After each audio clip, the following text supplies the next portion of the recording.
अक्सर ऐसा होता है ना, कि हमारे बगीचे या गमलों में कोई पौधा अपने आप उगाता है और हम उसे बेकार समझकर उखाड़ फेंक देते हैं।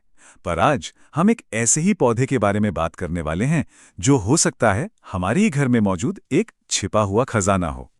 और देखिए, यही वो गलती है जो हम में से ज्यादातर लोग कर बैठते हैं। इसे बस एक जंगली घास समझ लिया और बिना सोचे समझे उखाड़ दिया, और बस इसी चक्कर में एक अनमोल औषधि हमसे दूर हो जाती है। लेकिन जरा सोचिए, क्या हो अगर यही साधारण सा दिखने वाला पौधा असल में सेहत का एक छिपा हुआ खजाना निकले? तो चलिए आज मिलकर इसी रहस्य से पर्दा उठाते हैं। तो सबसे पहले आइए इसी सवाल का जवाब ढूंढते हैं। क्या ये सच में सिर्फ एक खरपतवार है या कोई चमत्कारी पौधा? और आखिर क्यों हम इसके असली मूल्यों को पहचानने में इतनी बड़ी गलती कर देते हैं? वजह बहुत सीधी सी है, जानकारी की कमी। देखिए, ये सिर्फ एक पौधे को न पहचानने की बात नहीं है। ये असल में हमें दिखाता है कि हमारा सदियों पुराना पारंपरिक ज्ञान अब हमारी पहुंच से कितना कितना दूर हो चला है। तो ठीक है, अब सीखते हैं कि इस कीमती पौधे को आखिर पहचानते कैसे हैं। अगर हम इसे ध्यान से देखेंगे ना, तो यकीन मानिए अगली बार ये गलती बिल्कुल नहीं होगी। तो इसका नाम है भूमि आंवला। नाम बड़ा सिंपल है, भूमि मतलब जमीन और आंवला इसलिए क्योंकि इसकी पत्तियां और फल हूबहू आंवले के पेड़ जैसे ही दिखते हैं। फर्क सिर्फ इतना है कि ये आकार में बहुत छोटे होते हैं। अच्छा, अब इसे पहचानना कैसे है? बहुत आसान है। ये पौधा ज्यादा बड़ा नहीं होता, करीब 1 से 1.5 फीट का। पत्तियां तो आंवले जैसी होती ही हैं, लेकिन इसकी सबसे पक्की निशानी क्या है? वो है इसकी पत्तियों के ठीक नीचे लाइन से लगे हुए छोटे छोटे हरे फल। और हाँ, एक और बात, ये सिर्फ गर्मी और बरसात के मौसम में ही दिखाई देता है।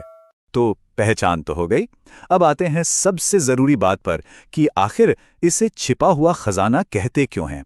आयुर्वेद में इसके कौन कौन से चमत्कारी गुण बताए गए हैं, चलिए देखते हैं। देखिए, ये कोई ऐसा वैसा मामूली पौधा बिल्कुल नहीं है। आयुर्वेद के ग्रंथों में इसका नाम भू आम्लकी है और इसे अमृत के समान माना गया है, मतलब जीवन देने वाला।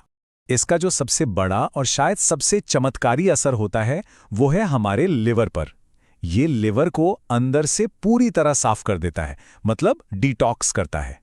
और यही वजह है कि पीलिया, फैटी लिवर और हेपेटाइटिस जैसी सीरियस प्रॉब्लम्स में भी इसे किसी रामबाण से कम नहीं समझा जाता। इतना ही नहीं, इसका एक और नाम है स्टोन ब्रेकर।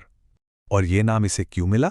क्योंकि इसमें किडनी और पित्त की थैली, जिसे हम गॉल ब्लैडर कहते हैं, उसकी पथरी को गलाकर शरीर से बाहर निकालने की कमाल की ताकत होती है। ये पेट के लिए भी बहुत फायदेमंद है, पाचन को बेहतर बनाता है, गैस और एसिडिटी जैसी आम दिक्कतों से राहत दिलाता है।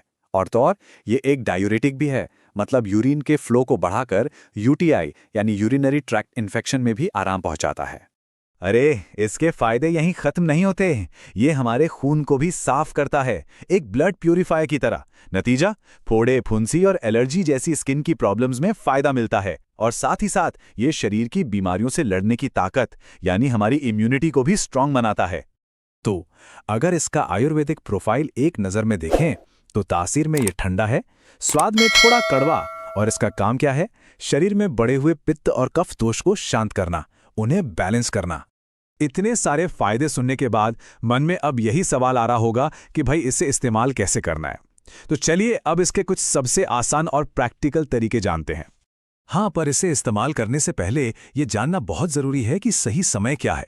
तो याद रखिए, जून से लेकर अगस्त तक, मतलब गर्मी और बरसात के मौसम में ये पौधा न सिर्फ आसानी से मिलता है बल्कि सबसे ज्यादा असरदार भी होता है।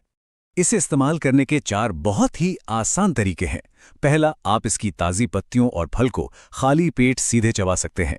दूसरा, इसका ताज़ा रस निकालकर करीब 15 से 20 ml तक पी सकते हैं।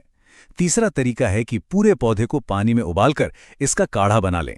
और चौथा, अगर इसे बाद के लिए रखना है तो पौधे को सुखाकर उसका पाउडर बनाकर भी रख सकते हैं।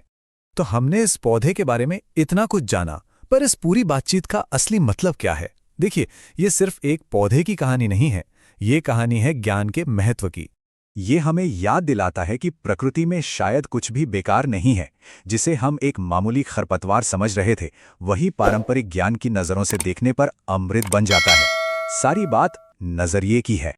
तो अगली बार जब अपने बगीचे में या किसी गमले में कोई अनचाहा पौधा दिखे ना, तो उसे उखाड़ने से पहले एक पल को रुकिएगा और सोचिएगा, क्या पता हमारे ही आसपास कौन सा अनमोल खजाना छिपा बैठा हो।